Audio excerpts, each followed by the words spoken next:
Hello, writers and crafters. I'm Valerie Isan. And I'm Eric Mertz. And this is episode 61 of the podcast. And it's March 29th, 2022, as we record this. Our main topic today is how to write villains. And our podcast is sponsored by our patrons at patreon.com/Valerie Isan. For as low as $1 a month, you can put out announcements for our listening group. And at other tiers, the benefits increase: free books, free accountability Zoom calls, scene analysis, mastermind calls, and even writer retreat tickets. Become a patron of the arts at patreon.com/Valerie Isan. There is only a few days left on the open registration for Writercraft Writing Retreat and Workshop. It closes April 2nd. So if you were on the fence, now's the time. You can go check out the retreat page is valerieisan.com/retreat. The ticket includes all lodging, all food, all instruction, reflexology, yoga, coaching. It's pretty amazing out there. It's socially distanced. It's outside. It's $840 for the whole ticket, or there is a monthly payment plan. I think now it's down to 4 payments of $210 each. Okay, all the announcements are out of the way. What's been going on, Eric?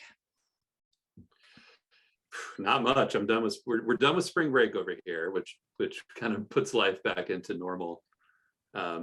Spring break and kids is pretty chaotic, but is Elijah back at school today? He's back at school. Okay. He's back to that routine. Actually, funny little writer kid story. I've had this short story, this story idea that's been rolling around in my head for a little while. And there's like a hump I couldn't get over with it, right? And Elijah's in there playing Legos on Saturday in his room and invited me in to play, and he starts telling me this story, and the light went on. Like, he was telling me this story that he was making up with his Legos, and it was the missing part of my story. Like, he had this You're whole collaborating scenario with your son. You got to put his name in the acknowledgments, man. Oh, well, I'll tell you what I did. I came home yesterday. I've been thinking about it. So it happened Saturday, and then Sunday and Monday I came home because I was out of the house, and I this is going to sound really weird, but I paid him. Nice. I gave him $1. I gave him $1. I had $1 in my pocket, which is a big deal to him. Yeah. And I told him, like, when you provided a service, and for a service you get paid. And so next year when I do my taxes, I can write that off as outsourced, income or whatever, or outsourced money. But no, he really unlocked my story. It was fantastic. That's awesome. Yeah. Maybe not the sole reason to have children, but it helps. It helps. It helps your writing. It definitely helps. Yeah. Oh. But other than that, yeah, the writing life's been great the last few days. How about you? Well, honestly, it's been a little it's slacking off a little bit. I tend to, and I have to check myself constantly because I constantly fall into the default mode of busy work. It's all admin. It's all checking emails and, putting up this post and trying to, it's all promotion and marketing. And I get wrapped up in that world. And I don't often leave time for the important work, which is, of course, writing books. And I can't be a writer if I don't write books. That's tough. Yeah. The admin part of life is definitely challenging. It's time consuming. A little bit. Yeah. So emails don't answer themselves. So. No, they don't. Okay. So I'm reading Fox and I still, just about 3/4 of the way through that. So that's exciting. And my coworker at the bookstore gave me a book for my birthday, because people that work at bookstore, he's also a writer and has his PhDs in literature. So he, we're all into books. So he got me a book for my birthday. So I'm going to read this next. It's called A Ghost in the Throat by a an Irish writer that I cannot pronounce. I think that's probably the maybe the Irish version of Doreen. Mm, So for ease, I guess we'll say Doreen, but I yeah, can't pronounce that at all. Anyway, I'm but not it is going a there. memoir by an Irish writer, and he did not personally know that author, but all of his friends from Dublin knew her personally, Mm, and he went to school in Dublin. So anyway, that's the next book I'm going to read. cool, cool. You've got them lined up. That's great. I do. I have, yeah. There's always a book in line. Many. Right. What are you reading? I just finished comedy Oh yeah. drama by Bob Odenkirk, which um, I don't think you need to be a fan of Breaking Bad or even of his work. I think it was one of the best creative uh, memoirs documents I've ever read. I mean, he really we get swept up in like the idea that I think that like very high professional creative people have it easy. You know, like, oh, they just go from role to role and job to job and script to script and book to book. But you know, the story that he tells is one of like it's hard work. You know, he was writing 10 scripts for every one that was getting made and trying to write fiction and trying to, you know, get shows going. And so it was really a not a I want to say comforting read, to know that it just honors the fact that this whole process is a struggle, it's a challenge, and he's also very funny. So if anyone has, yeah, read that book. It's really good. And then I just picked up I Am Legend by Richard Matheson, the kind of the quintessential like vampire monster movie, monster story. So I'm looking forward to reading that book. I've never read it. And that's next up in line. So I line them up too, Val. They stack up. I sometimes get a new one and it goes in, Yep. goes on the top, maybe it goes on the bottom, but there's always a stack. And the stack is always talking to me. So Yeah. Oh, that's a great image. The stack is always talking to me. That is really super true. There's a lot of books that I line up and want to read next, and then something else jumps in instead, and they fight for position. right. They The have their own October issue, agenda. they do. The October issue of Poetry Magazine is in there going, hey, it's March. It's going to be April soon. I've been here for a while. Oh And it's man. talking to me and I can't get around. I can't ignore it. I guess I can. I've been ignoring that issue of poetry since October. I'll keep ignoring it. When do you read craft books? When? Oh God, like on the beginning of the end of a creative nervous breakdown. That was a joke. You didn't laugh. At first I thought it was a I title. So I was like, what book is that? it could be a good title. That's a good question. I read them in bursts, really. I'll go through craft bursts where I'll read two or three at a time when I'm zeroing in on a topic or I feel like I'm Mhm. lacking in something. But you know, Jeff Elkins, one of our previous co-hosts, was like is Mhm. a perfect example. You know, I listen to his stuff. I follow him on Slack and that's kind of where I get my craft stuff now is podcasts Mhm. Yeah. and all that because it's live, it's active, it's Mhm. happening, you know, and in the moment. So yeah, I don't know. I probably should read more craft books. I have plenty of them. There's another stack that's talking to me. The craft stack. Eric, you really don't know how to write scenes. Come on and read me.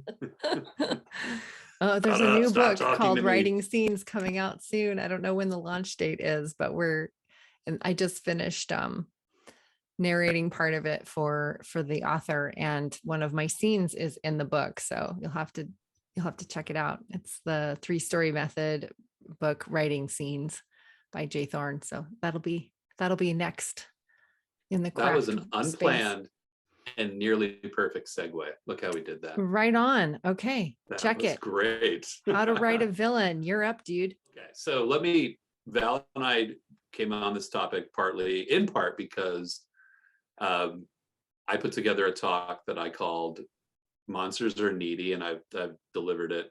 I delivered it for the I guess that was pre-COVID, right? That would have been Yeah. like November of 2019 in Eugene, for the Willamette Writers Group monthly meeting. And I came up with this idea because I am in my life a professional ghostwriter, and one of the things that as a ghostwriter I end up doing is I end up rewriting a lot of books for people or screenplays for people. People get halfway through and they've reached this point and they can't do it anymore, and they hire me to finish it. And oftentimes what I was finding was just really thin villains, right? Where character was the main character felt thin because what was pursuing them or what they were pursuing wasn't substantial enough. It wasn't enough of an obstacle. In fact, I can remember a certain screenplay where this horror screenplay where the villain didn't even show up until like page 80. And if you know how screenplays work, that's about an hour and 20 minutes into the movie, which doesn't really work, right? So I started looking at some classic, what I think are classic monster stories. And I really started looking at like how do we create a presence around a villain? What are some strategies for doing that? Because I think we can be aware when we're watching something if the villain is working well, but we don't necessarily analyze what we're watching or reading to say like, okay, how actually on the, if I break this down, how does it work? So I tried to be really scientific about it. And so what I came up with is some like ways in which you can look at some classic stuff Okay, and so I want to circle back for map just one a out. minute. Right. Sure. I thought I heard you say that if you write a two-dimensional villain, that somehow makes the protagonist thin, I think was the word you used. Did I hear you right? I feel like that's sometimes the case, right? If the fact that Darth Vader is this hulking menace, both like physically and mystically and psychologically, he drives Luke to be a better hero, right? Like Luke has so much more to overcome. That is so interesting. I've never ever thought of it like in that reverse engineering sort of way, because I always start with the protagonist, when you Right. write a story, you come up with your character first and then you put the obstacles in the way. So Right. so I wonder what would happen if you started with the villain. Yeah, that is a great question. I haven't exactly done that with anything that I do, but I have come to the place where I quickly look at like, okay, what's going to drive this hero crazy? What's the biggest challenge? What's going to push them to be their best, to best versions of themselves? Have you ever seen there's this cartoon that goes around the writing world a lot on social media. It's the Joker and Batman. There's all kinds of versions of it. It's the Joker and Batman basically saying that they need each other. Mm-hmm. How the Batman can't be Batman without the Joker, and Joker can't be, they need each other to be their best selves. And there was actually in some of the recent Batman storytelling, the writers honored that with like they having these characters acknowledge this reality. And I think that to me answers that question in a way, like what would happen if you created the villain first? You could almost see the creators of Batman, and I don't know that mythology, and if there's any big Batman people, please leave 100 comments. I'd love to read them.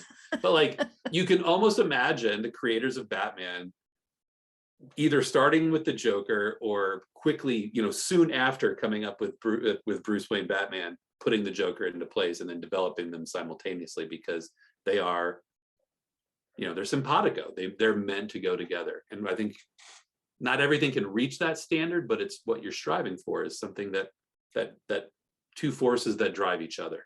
So what if you are in your novel or memoir have, Right. instead of an antagonist, a force of antagonism? How do you build up that character, if you will? Right. So one of the things when I went through and broke down stories, I broke down I broke down some really obvious things, right? I broke down um, Freddy Krueger, who I think is, classic monster. If he's a study in frequency if you look at that movie. But I also looked at some other things. In particular, I looked at The Elephant Man, which is classic film, right? The monster in that, the real villain in that story. Well, there's multiple there's multiple things you can look at as a villain, but when it comes down to it, it's the people in his world that judge him on his appearance. And so to me, falls into more of that category of, it's not a monster, right? It's a force outside of him. And I think in those cases, if you watch that movie, and I use movies a lot to illustrate my thinking, because it's the examples they're so out and clear, and I write screenplays as well, so that's another reason. But if you look at throughout that film, all the different ways in which the public perception of him as a monster affects John Merrick, the name of the character, all the ways that perception affects him, it's people laughing at him, it's people treating him like a sideshow, it's people putting him, it's him wearing, it manifests in different ways. He wears a bag over his head, he doesn't develop his speech, speech is undeveloped, he acts childlike. So you can show the effects of those outside forces, right? Whether that's trauma or prejudice or whatever that factor is, you're showing how it affects that person, right? You're showing it, and it drives them to overcome that, like in that movie, right? He overcomes it, he becomes a cultured person, he finds love, he finds affection and esteem. So yeah, I think if you're not dealing with a physical monster, you have to look at what those outside forces do to your hero. Right, and to Kill a Mockingbird, prejudice is a big factor in that story, a big force in that story, and we see all the different ways that it affects Scout, the main character of the story. It forces different realities, and uncomfortable and unpleasant, and on her, it forces her to grow up fast. It forces her to engage things that she wouldn't normally have to, a lot earlier than she would have. So yeah, I think there's that those factors are like, it's in a non-physical villain, you're looking at ways that those outside forces affect the main character. So you said that you had some classic examples when you were looking at stories, and you talked about The Elephant Man. And I remember from your talk, Cthulhu was one that you brought up too. And Yeah, that and had more of an atmospheric thing. Did you want to step into maybe going that direction? right, yeah, I think that's one of my favorite stories, and it's one of my favorite stories, and it's like it's odd to even look at notes with it, because it's like it's so ingrained in me. So one of the two examples I pitted kind of next to each other was, Freddy Krueger appears in Nightmare on Elm Street. He's on the screen, like, I think it's 45% of the time. I mean, he's always on the screen one way or another. You're either hearing him, you're seeing him, or something. He's always there. His effect is always physically there. But Cthulhu is the difference. And what Lovecraft does in this is, Cthulhu is only on like 4 out of the 65 pages in that book. It's a novella, it's not a novel. But the actual monster is only on 3 or 4 of those pages. That's like 4% of the book. So what you have left is, that story is about this ancient monster. It's sleeping under the ocean, waiting to come back. And there's an effect that monster has, like, psychically on people around the world. So the story is a lot about the main character exploring and finding all of these like pockets of the world where the psychological effect has had has been felt. And so you never see the monster, but you see what it does to people. You see how people worship him, and how people react, trying to escape when they think he's coming. And so it's all atmosphere. That villain is it's never something that's as a reader you can put a hand on. It's like that elephant story, right? If you touch an elephant with your eyes closed, you touch its trunk and its its ears and its tail and its legs, it feels different all the time. You have to make up a picture of it. And I think that's what Lovecraft does in that book, in that story, is that he forces you to create this picture of what the monster is like in your head, because you've seen it from all these and felt it and wondered about it. Then when you see it, it's there and it's as impressive as you imagined it to be. But So you're toyed with. Go ahead. what I hear you say then is, in order to write villains in our manuscripts, it's important to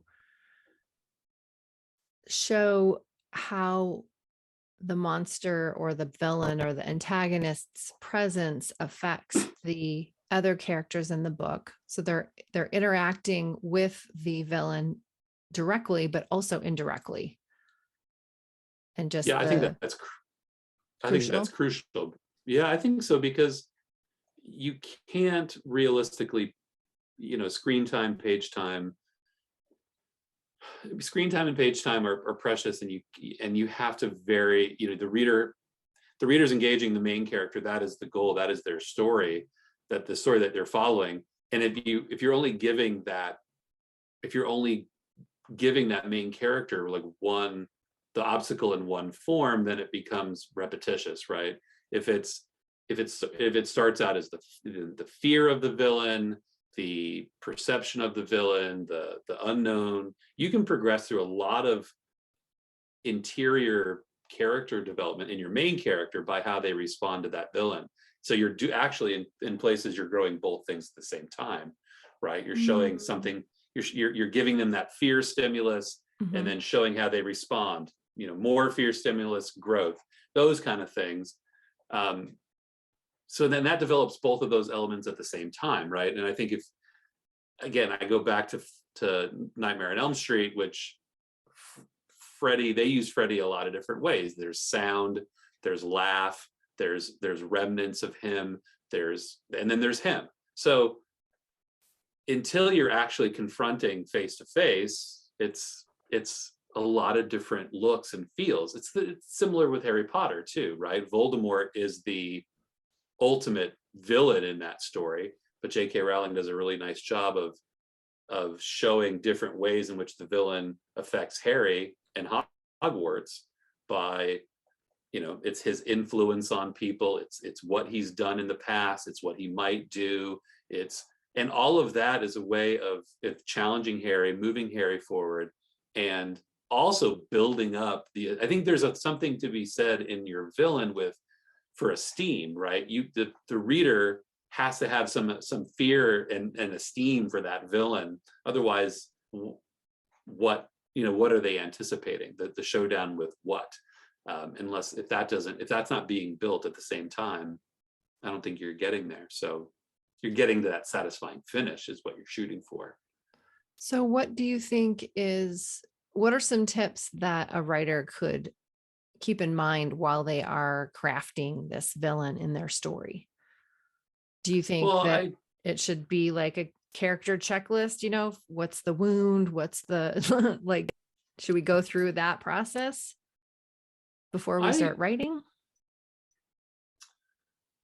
Whenever those questions get asked, I always think of the whole, the plot versus pants debate, and which way is the right way to do it. But I would suggest that if you're writing a story and you're looking at that hero's journey through the story, right, at each one of those major points in the hero's journey, I think there has to be some sort of parallel to the villain story at the same time, right? The villain needs to be ascending, moving at the same moment. And I think one ultimately has to be, one is the guiding story. It's Harry's story, Harry Potter. It's his story. It's his name on it. It's not the Chronicles of Voldemort. So it's his that really matters. But if you don't map that thing, that other story parallel to it, to the main characters, I think it's easy to get lost. It's easy to miss beats. And the hardest thing for me when I'm thinking of this is there's also missed opportunities. You want to get as many of those opportunities as you can, right? So if you're looking at what the hero is going to do and you know what that is, figure that out early so you can maximize the opportunity to use that villain. There's nothing worse than an underutilized villain, right? If you get to the end of the book and it's just not that's not satisfying, like that's nobody wants that. So I think, yeah, I would find ways to parallel them, run them, and then when you're finding ways to run them parallel to your main character, you should be looking at, how do I vary this approach? Are they going to get a glimpse of them at one point? Are they going to hear a story about them at another point? Are they going to meet someone who's who's connected to the villain at another point? I think there's finding the various ways that you can attack your hero with your villain, is you want to take advantage of that.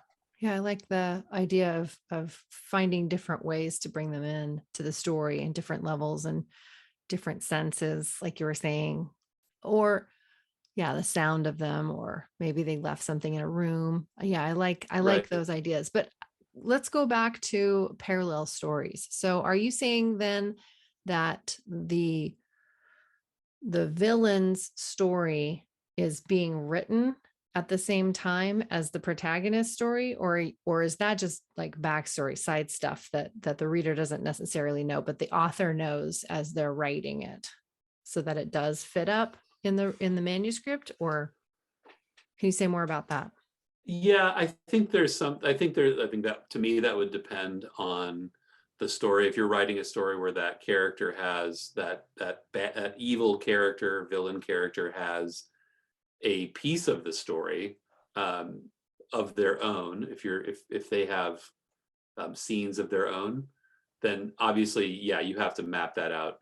But in a story where that villain is their stories is advancing at the same time, and you have to find the places to insert them. Yeah, I think you methodically have to look at it and say, what is, while my main character is getting ready to go on the journey, what is the villain doing? Is he or she massing their armies and preparing, like, how is that I working? see. I Because, see. Not necessarily on yeah, the page, but like, what is he doing behind the scenes? yeah, Okay. yeah, because I think there's also that logic that, I think that the whole hand of the writer element too sometimes comes into play with the villain, where if the reader needs to feel like, yeah, that's a credible parallel story, and it's credible happening that way. And there's that idea that I really love. It's the idea that everyone's the hero of their own story, Mm-hmm. right? So the villain is the hero of their story. I always think of Sleeping with the Enemy when I think of this particular concept, because in Martin Burney's mind, who's the creepiest, abuser, villain of all time in movies. But to him, he's a hero. He's lost something. He's going after what he believes he loves and he needs in his life. And however misguided he is, when you watch that movie, that level of it's so credible. He's such a credible villain because he's just he is the hero of his story. And without that, he would be a cartoon character. But instead, he's real and he's scary. So yeah, Mm-hmm. I think having that parallel mentality would be very helpful. Um, and for pantsers, I think we're going to have one of these plot versus pants conversations on this podcast soon. But I think that if you are a person who just lets it rip and gets 50,000 words in a month, or whatever your method to just tearing into it and doing it, um, whatever your story crafting method is, like that consciousness that the villain has a place and needs a presence, and that is as artful in some ways as the main characters, is something just you need to keep in the back of your mind as you're going, whatever your method is. Mm-hmm. Cool. All right. That's a lot of tips. Was there more that you wanted to say before we wrapped it up? Because we've got parallel lines, the parallel story, the hero of their own story, that kind of Right. thorough line. And we've got the, Variation, I think, is key. yeah. Variation of an approach and how you do it. Mm-hmm. Um, something else that I think of too is when you talked about concept, when the villain is kind of an idea or it's an outside force. Well, I always think of the God, what's the name of that? The Outlander, Mhm. um, which I think is, one of the great like romance and adventure stories. But like to me, in that story, like the real villain is time, right? Neither Mhm. one of these characters have control of time, and I like to throw that example out there too, because time in that whole series is the overarching villain, right? It is always neither one of these characters are ever going to really master time in some way. The fact that they're from a different place at different she's from a different place is always going to affect their ability to have a whole life together. Um, you can, with that overarching, villainous concept, build smaller antagonists. And if you look at that series, in the different books and the different TV series, there's different manifestations of that. It's the captain that has it out for Jamie. It's the different characters appear and they play the villain role for different books and different seasons.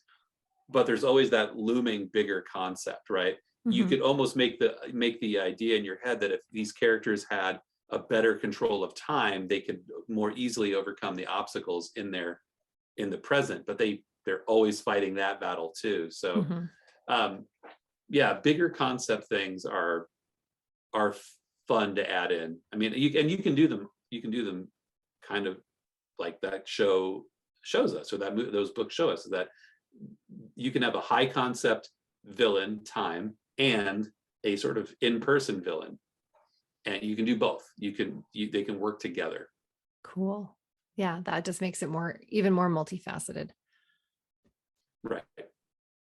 and not to write your villains as two-dimensional, because then that will make your protagonist two-dimensional. I really liked that at the beginning too. That was really interesting. Yeah, I mean, I think I learned some of that from you, right? I mean, you've given me some editorial feedback about, wholeness and in character, and so I think part of that, you know, is got to be it's got to be just a presence of mind thing. Like, and I think it's always, and that's having that sort of like, if you have a writers group, if you had an editor you work with, if you have people that are some, arc readers, not arc readers, but beta readers, these would be things to ask them, Mhm. before they read your work. And if are you looking for feedback on anything? Hero's journey, the main character, is an easy place to ask for feedback, but you may also want to say, how does the villain fit in? Do they feel realistic? Do they feel three-dimensional? Are they challenging my hero? These are all things that, it's good to ask about, and it's good to follow up on. Very cool. Well, thanks for your insights on writing villains, Eric. I hope they're helpful. I learned something. Yay. And I like That's the good. idea of that. I really liked the idea of starting with the villain, if it works in your story, and also the parallel lines. They have a global choice as well as the protagonist. Right. And Right. those parallel lives, I think, are really interesting. And that you can use that with the physical villain in the story, and also that overarching high concept Right. antagonism as well. Yeah. That's really interesting. Food for thought. Cool. Thank you. Thank All right. you. This has been fun as always. As always. And next week we'll be talking about writing tools, and I think services. We'll add that in there too. So the writing tools and services that we both use to make our author lives easier and make sense. So we'll see you next week. I Keep think on I writing. actually think, yeah, I think I'm going to learn a lot from you. I'm going to write down notes when you're talking about what you use, and you'll probably do the same, Yeah, because yeah. there's a lot of tools out there. And yeah, hearing from your fellow writers is a good way to know what works. So yeah, Resources rock. absolutely. All Have a right. great writing week, everybody. See you next time.